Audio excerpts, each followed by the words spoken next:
In this video, I'm going to create a new child domain in an existing Active Directory forest with a Windows Server 2025 stand-alone computer.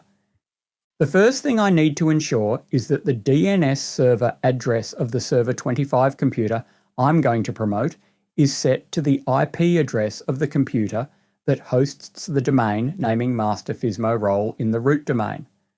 During the promotion process, the new child domain controller needs to locate and communicate with the existing domain controllers in the root domain to properly integrate into the forest. The domain naming master is responsible for managing the namespace and domain naming in the forest and plays a key role in ensuring that child domains are correctly added to the forest domain tree. So let's go through the process.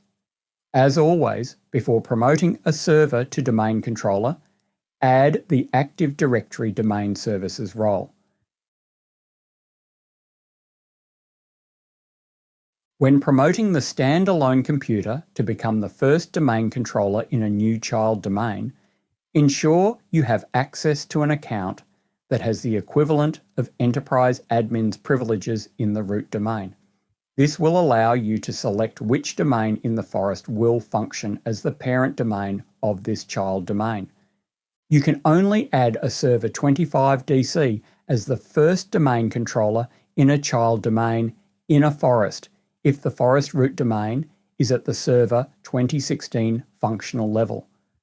By default, the new domain will be set to the Windows Server 25 functional level, but you could set it to 2016 if you wanted to. Remember that the DSRM password is required for restore operations and should be unique on each domain controller in the forest. If this is the first Windows Server 25 domain controller you're adding, the account you use when selecting the option to add a new domain to an existing forest will also need schema admin privileges, as the promotion process runs the old AD prep, forest prep, and domain prep commands automatically. Once you've run through the wizard and the prerequisite check has been completed successfully, the server promotes, then bounces, and you have a brand new child domain in the forest running at the Server 25 domain functional level. Here are some key takeaways.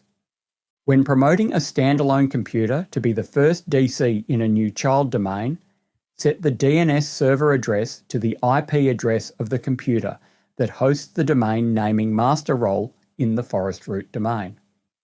When promoting the first Server 25 computer to be a domain controller, even if that's a brand new child domain, the promotion process handles forest schema and domain preparation updates automatically. You'll need enterprise admin privileges to add a new domain and schema admin privileges to update the schema if this is the first Server 25 DC in the forest. Thanks for hanging around until the end. If there are any topics you want covered in future, drop a comment below.